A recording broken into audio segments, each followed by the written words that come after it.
Hi, I'm Judah Hansen. I was the director for Downtown Wolves for Take 36.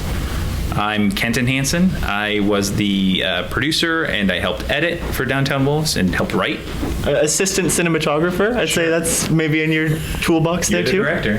And I'm Lacey Hansen. I gave birth to you, and I gave up my house for 36 hours for the third summer in a row to let you and your creative teenagers take over. And I got up at multiple hours late at night to give my opinions. It probably has a professional title, but I don't know what that is. Sure. Story editor, producer, And craft services. some kind of coordinator of some kind. Janitorial. I think it's the first time I've had a mom yell at the director about the title. That's awesome. I want to start with Take 36. Explain that to the folks that don't know what that means and why it's important to this film. Yeah. So Take 36 is a 36-hour film competition through Tallgrass, where you start on a Friday night and you're given a set of elements that you have to include in your film, and then you have 36 hours until Sunday morning when you need to turn it in, done or not, whatever state it's in if you can, and then there's a screening later on Sunday night, and it's a really cool system of you make what you can in that time, and that is what you make. But why are you guys at the festival? Because you did what at Take 36? We won the student team award and the first place overall award, which First place judges. First place judges. Yeah. Didn't win the audience award. We couldn't do all three. It wasn't the Triple Not yet. Crown. Not yet. There's always next year. But I feel like that might be a little greedy of us to aim for that. So, what were the elements? So we had a dialogue element that I'll see if it's Honestly, I don't think we can remember what it is. had to reshoot it yeah. 2 different times because it was really tricky. quirky, passionate, caring, devoted. It was a series of 6 adjectives in a very specific order that needed to be included that way. Our next was location, which was Delano in Wichita. And then our wild card element was heart, which could be in a figurative or more literal sense. We had, as a required prop, we had local art of some kind. And what was the last one? The camera shot was an arc shot that we needed to include. How did you use heart in your film? If you can share with us, I think you can. A couple different ways, ranging from an overall feeling of heart and community in the story, and a picture of Ted Bundy with a little heart drawn around him in the background at one point. That's the one I thought of. Yeah. Yes. Yeah. And then the local detective art story. Yeah, behind like this. we have a Chris Parks original of the Batman Loves You with a big heart in Batman's face. We doubled and tripled down on heart to really clarify that one. Where did wolves come into this? Because that's not one of the words you said. That is not the Friday night ideation session is probably the most interesting part of the 36 hours, because we have a really interesting system of every single person on the team is a little bit of a writer at some point in the film. Just we're spitballing ideas and working on that, and our part-time dog, I'll call her, Nisku Nightingale Pesonen, a Irish wolfhound, was staying with us at the time. And when you have an almost wolf to use in a film, you think of ways to use it. You did. It's impressive. Ken, I would like to switch it to you. Can you share with us a little bit about the background of y'all's working together, a little bit about kind of the family? Y'all do this for a living. Well, not for a living, but definitely for fun. Yeah.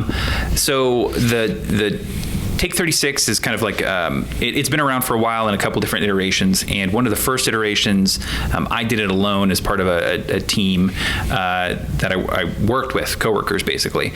And the next year, I really wanted to do it with family, and like I wanted to have fun, be a lot more spontaneous, and just do it for the kicks. And that was the first year that we did it together. But I was in charge and I was the director, and it didn't go anywhere.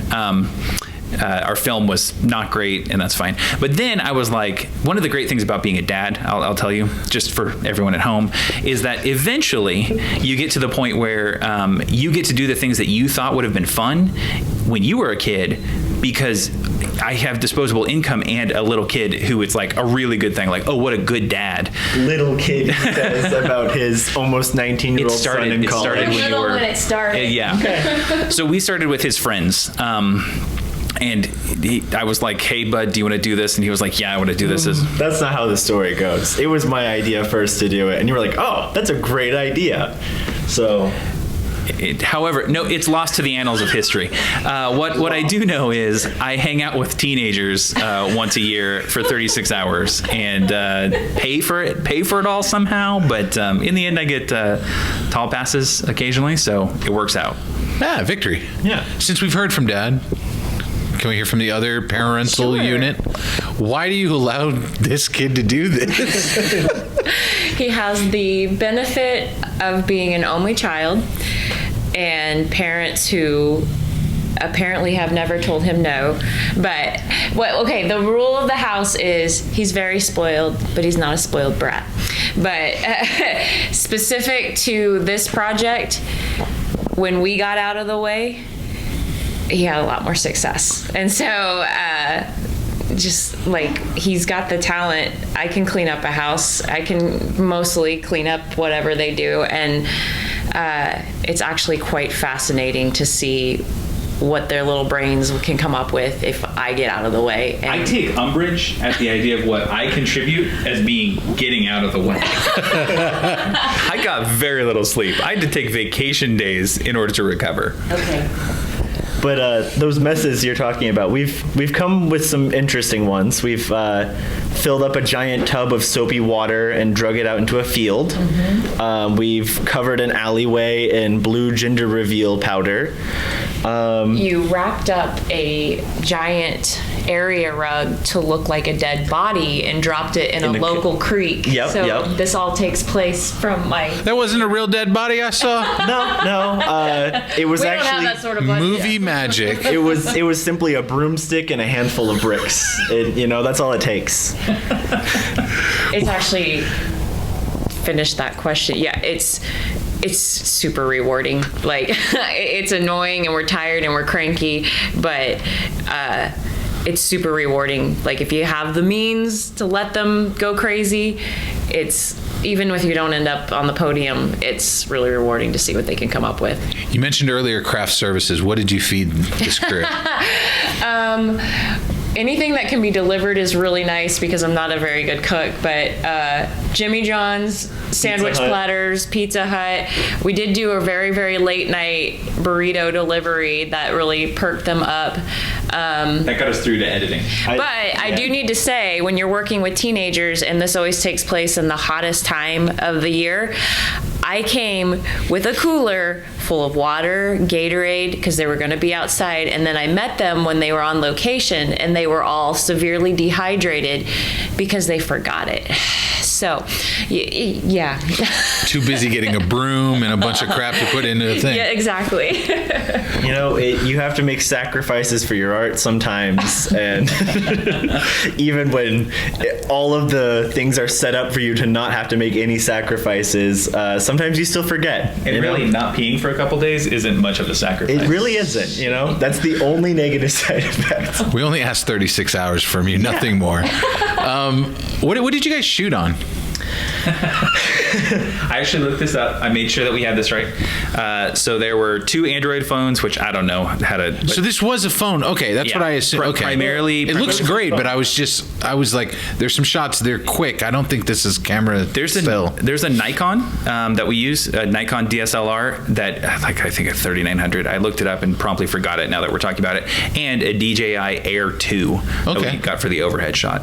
But this one happened to work out really well. That it was just like, let's use our phones a whole lot, and most of the podcaster's shot was with the Nikon, and then you can tell the overhead shot pretty easily when you watch the film.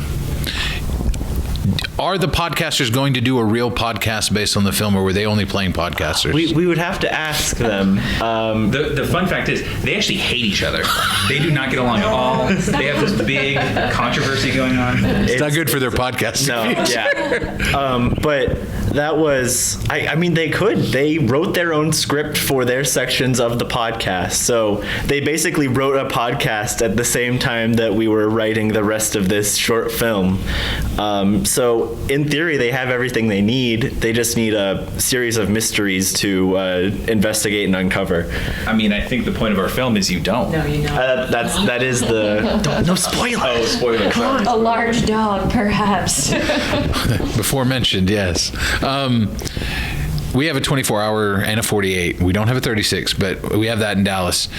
So much of this is obviously to inspire young filmmakers. Have you been inspired? I think so. Just in the toy. Thank you, Dad.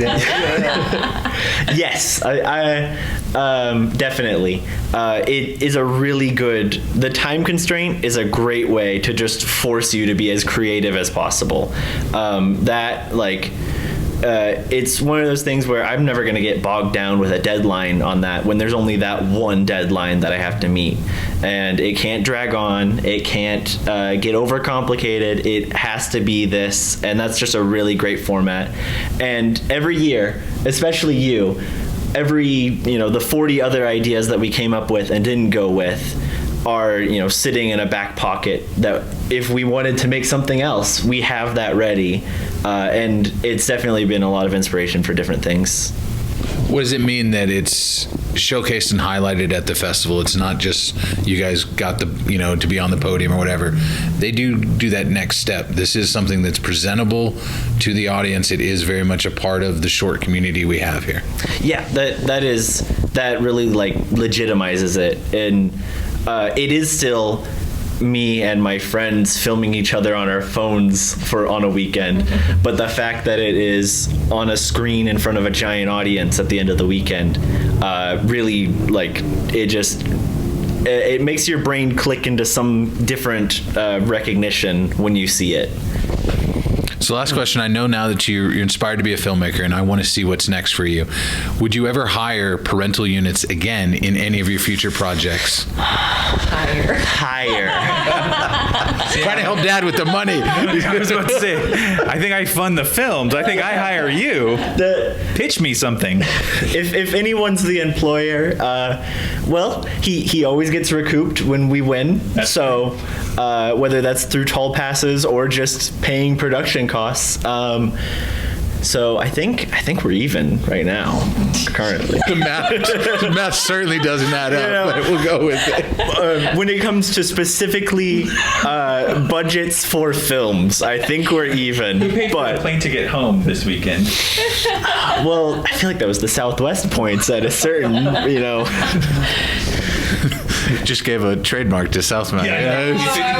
Sorry, American Airlines. With a 12-hour delay, I don't think we want to. 17-hour delay. 17-hour Yeah. delay. Oh, because of the weather?